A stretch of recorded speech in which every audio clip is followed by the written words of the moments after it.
Welcome to Chapter 4, Part 2 on Government Policies. Of the myriad government policies you'll consider, probably the first would be whether or not there will be a tariff placed on your product. And as we saw in this chapter, and also last week, a tariff is essentially a tax that's placed on a product, and more often than not, they take the form of import tariffs, taxes on imported goods, which makes those goods more expensive, encouraging people to buy locally produced goods. You might recall last week we talked about the wetsuit and saw that it had an ad valorem tariff, or a tariff that's calculated based on the value of the product.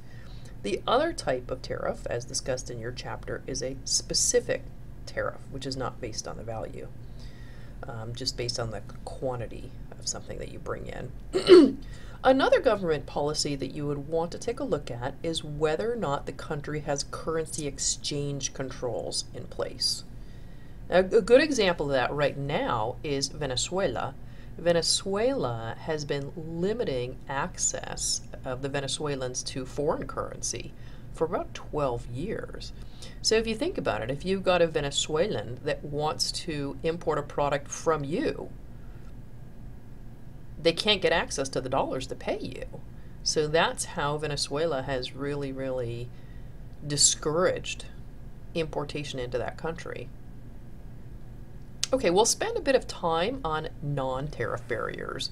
Those are trade barriers that are equally challenging, but they don't take the form of tariffs. And let me come back to those at greater length.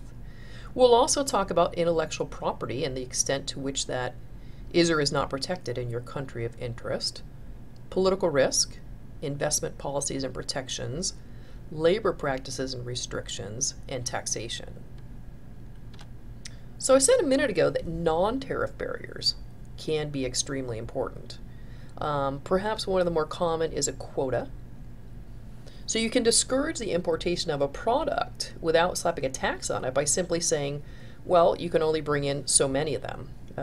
A very good example of this is when the Japanese started beating the American auto manufacturers. The American auto manufacturers went to Washington and said, protect us, protect us. The US government complied. They made the Japanese agree to VERs, or voluntary export restraints, which were essentially quotas. So the Japanese ended up sending fewer Japanese cars to the United States. But the problem with that, if you've had any economics, is what do you know about supply and demand? Well, Japanese cars generally are fairly well made, so the American people still wanted them, but there were fewer available, so the price went up. And the irony is, well, let me stop and ask you, did the quota save the American automobile industry? No. Let me answer my own question. If you look at very recent history, didn't the American automobile industry receive a rather significant bailout? So a quota wasn't the whole answer, and in fact it may have done more harm than good. If you think about a tariff or a tax placed on an imported item, who gets that tax? Well, if it's the United States, it'd be Uncle Sam. But if you think about a quota that simply makes a product more expensive, who gets that additional money? Well, in this case, it was the Japanese automobile manufacturers who produced sent fewer cars, but they made more in each car. So anyway, quotas have mixed effects. Product specifications or testing. This is where a foreign government, says that a product must meet certain specifications. A really classic example was the Japanese wanted to keep out American baseball bats, so they said the bats had to be within 1 millimeter of specs, which was a bit silly, but it did serve the purpose of keeping out those American products. Another example is government procurement barriers, and a lot of this is kind of like a buy local thing. Case in point, India has placed constraints on foreign suppliers of solar panels. And we'll come back to that in a minute in terms of how that's being adjudicated. Another one is import licenses. Foreign governments say you may require licenses to import foreign products. Another is product labeling. Case in point, if you're sending a product to Quebec, it must be labeled in English and in French. And then last is service and investment barriers. So where would you find out if a country has barriers to trade? Well, a really good resource is the country commercial guides available at export.gov. And so I'm showing you the link here. So if you go to export.gov, they've got a whole Doing Business In series, which is actually quite useful.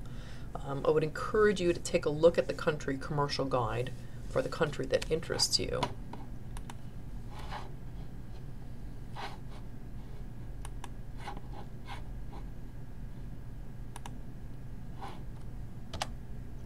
Okay, I had mentioned the issue with India and the solar panels.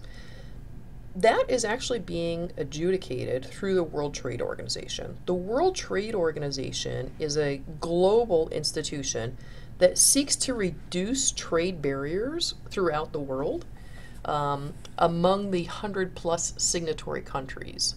So in addition to trying to reduce trade barriers, the World Trade Organization, or WTO, will hear trade complaints that are brought by member countries.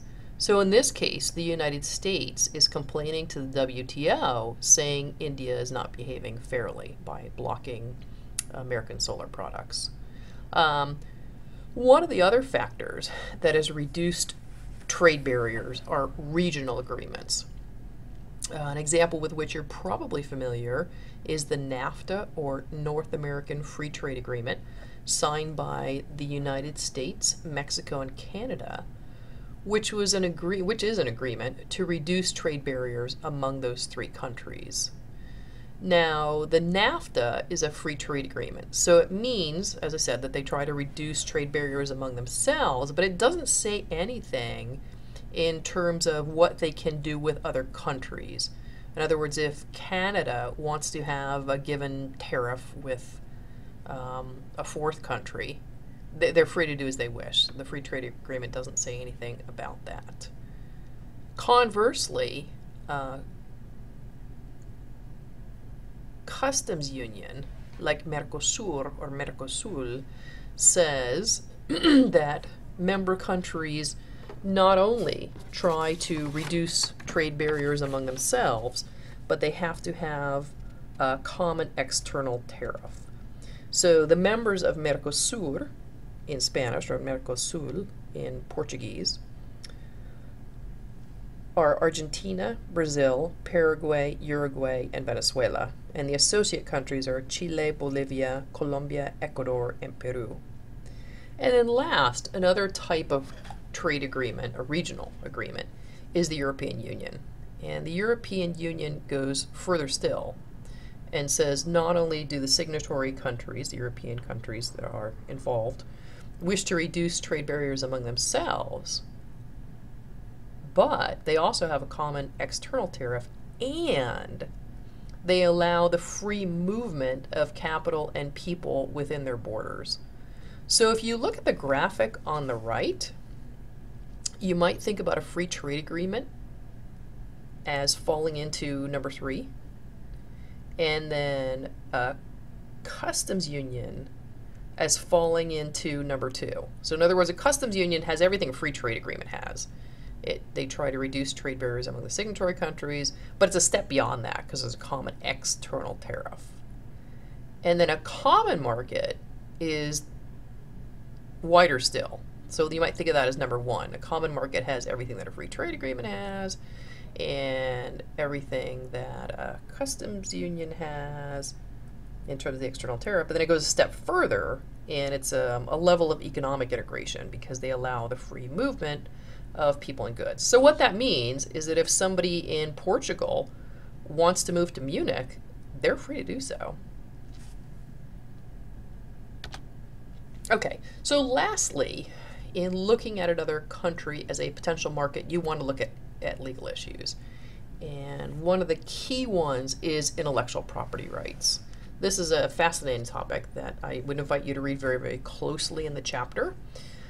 China has been criticized for a number of years for not sufficiently protecting intellectual property, and it's not that they don't have the laws on the books, they do. It's just that until fairly recently, those laws weren't really enforced. However, that the situation is improving a bit. But I encourage you to take a look at the article that I've linked on Jesus Jeans. So I'll link it so you can take a look at it.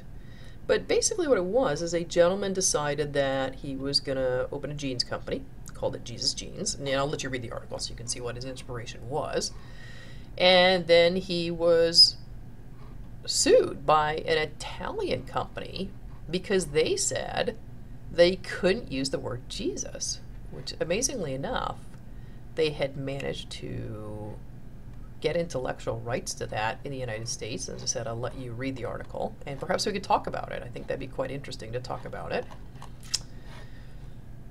The second major issue in terms of legal factors to consider is labor practices and restrictions. So we spoke a little bit ago about Mexico, and I remember being quite happy at Christmas time because we got the mandatory aguinaldo, or Christmas bonus. So something like that is worth researching. The aguinaldo, if you went into Mexico, you'd probably know that going in, but you might not be aware of how hard it is to fire people in various other countries. Case in point, in the United States, we have what's known as at-will employment. You could fire somebody for good cause, meaning they're not doing a good job, or you could fire somebody for no cause, meaning you just don't want them anymore or don't need them anymore. In many, many parts of the world, and as I said, Europe is a good example of that. Thailand is another good example of that. If you fire somebody, you have to pay them off. You have to give them significant compensation based on the amount of time that they've worked for you. So if you hire, let's say you hire a representative in Italy, and he is deemed to be your employee, and he does nothing. In fact, I know of one case where the representative was actually stealing from the guy that hired him, and was fired, and the gentleman that fired him ended up having to pay him a significant amount of money to terminate that employment relationship. So lots of legal issues to consider, and I look forward to hearing your thoughts on Jesus Jeans.